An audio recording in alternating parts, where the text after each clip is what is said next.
onye ọcha ikwulu ọfụma ọ bụrụ onye kwuo onye panti ya dọka ọkwa ndị Nadeco ife niile ọga ife niile eso maka Jehova ife niile anyị fụrụ ya o nwere ife mere election ahụ bụ ife reflecting ife niile etu isikwue ọ bara ugwogwo anyị nwa anabatala ya yetego mana ife dị anyị mkpa bụ ka eme ife ka oyiye ife unu nwa bụ ndị Amerịka na ndị otie ma ndị Nadeco unu eme something menu something na ya mọrọ sikwa onye Abuja Gaban onye onwe oge ọ na-ekwu ọsị I will win the election. I will win the election. Ibe alagwa bụ kama ka egi agwụ onye ịmana ọ dị ka onye a na-eri based on na ọgbọbago oche abụ na ọgbọbago ọ ga-agbọgide gboluo n'isi otu a ka ụmụazị bais wee bulusi ike efufa bụsi n'obodo oyibo na-ege ntị o nwere ife a na-akpọ mgbada ma o nwere ike ịghọta ya mgbada bụ na-eribekwara anaghị eribego abatazia na-asịghị onye eriri eri iyetego eligo otu a ya nwa nọ na elibe gị ya na ọ na-agbọzi ọ ga-agbọgide ya afụkwa ndị Supreme Court a ọ ga-ebido na-asọ ọtọ ọma na ife niile sotin iyetego ma ya bụ na ya retain maka ọ na-adịsị mma edikleasị ya analụkwa certificate esi na asị jụọ ngige na iyetego asị ka nakwa ka iwin ọzọ iyetego so ọ gaghị oyibo eso ọba biko ụmụnna ka nkụbụkunu so gị egegide ebe oyibo anyị ma oyibo ndị ama enwe ka ọ na-adị ege ndị oyibo mụ asị ka mbupụzi iru ka ya nwa ka o finish tọpụ dị ọrụ ngwa gelụziana ya. The fact of the matter is that what was supposed to happen, and again, we are not partisan, Nadeco is not partisan, but it appears as though the process, and that's what nations, that's what a democracy is. That's the greatness of America, is the process. It's not the people, it's the process. It's not the result, it's the process. How our government works, how our elections work. And the process of this election in the 2023 Nigerian presidential elections appears to be fundamentally flawed. We believe, Nadeco believes, that the February 25 to 26, 2023 election, the results, the hasty announcement of the results, are fundamentally at odds with the Nigerian election laws. And as Dr. Ogebi said very clearly, they didn't just violate rules, they violated their own laws. INEC glorified their efforts to make this the cleanest, the purest, the most transparent and fair election in Nigerian history, in African history. And yet, they violated every single fundamental tenet in every single law. They instituted the bimodal voter accreditation system. You've heard about that, the BVAS. All that is, make no mistake about it, there's a lot on the internet that seems to people want to believe that when you voted with the BVAS that recorded your vote and your vote was sent somewhere and it went to a server and it was tabulated and somehow Tinubu or the APC were able to hijack that electronic signal. That's not what happened. It was more pernicious than that. It was more old-fashioned than that.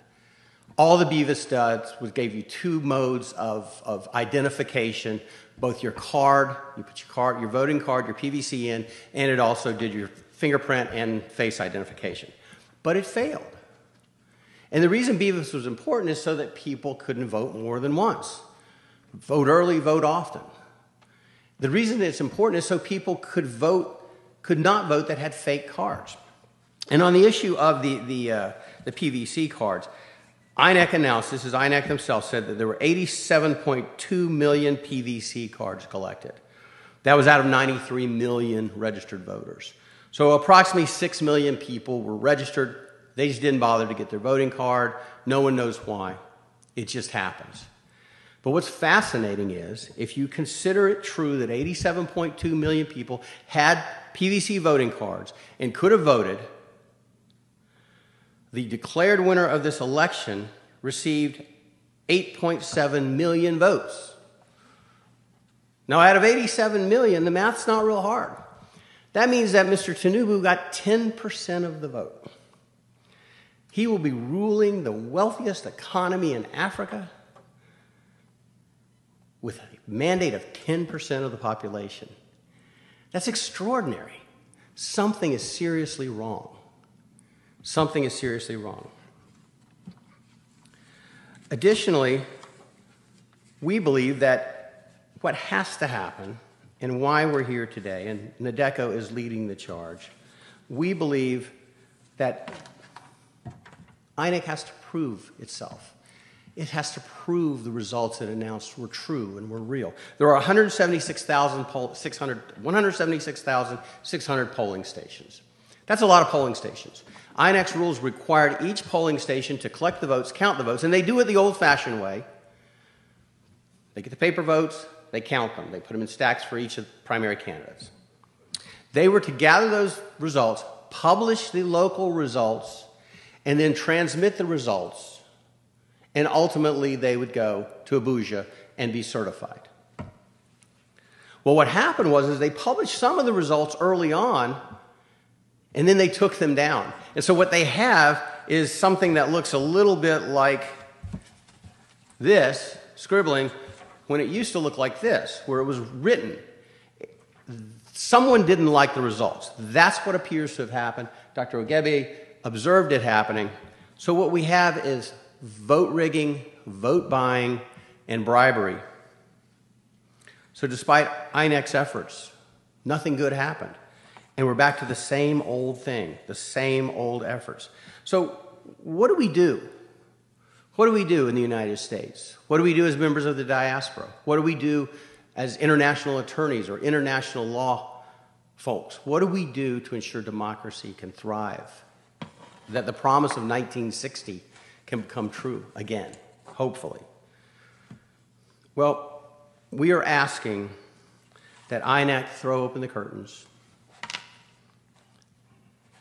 and let the full light of truth come in to prove the transparency and the veracity of the results they've announced. If the results are true, they should be able to prove it. It is absolutely not extraordinary to ask them to prove it. Show me your math. We've all gone to school. Show me your math. You've got a number. Show me how you got to that number. Prove what you did. There can be no debate that the initial investigations indicate that they were savaged.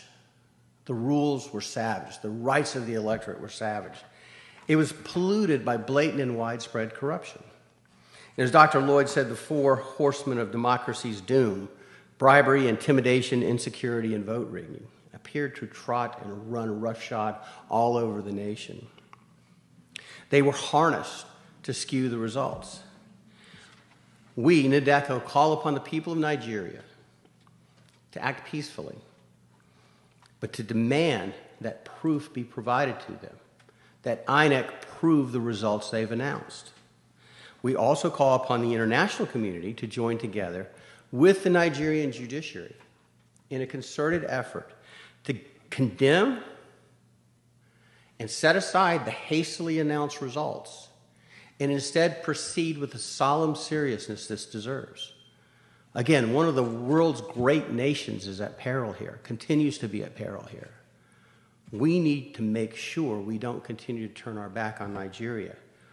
And what we're asking for is very simple. Prove to us. Prove. Nadeco says prove to us that if there is a Nigeria and there is a democracy in Nigeria, that it was arrived at lawfully and in accordance with the rule of law. The continuation of power by the ruling party is a wholesale disenfranchisement of Nigeria without more. That is little more than a dictatorship. And it's a new dictatorship. But it is nonetheless a dictatorship because it's imposed apparently against the will of the people. And we believe the will of the people of Nigeria must be preserved.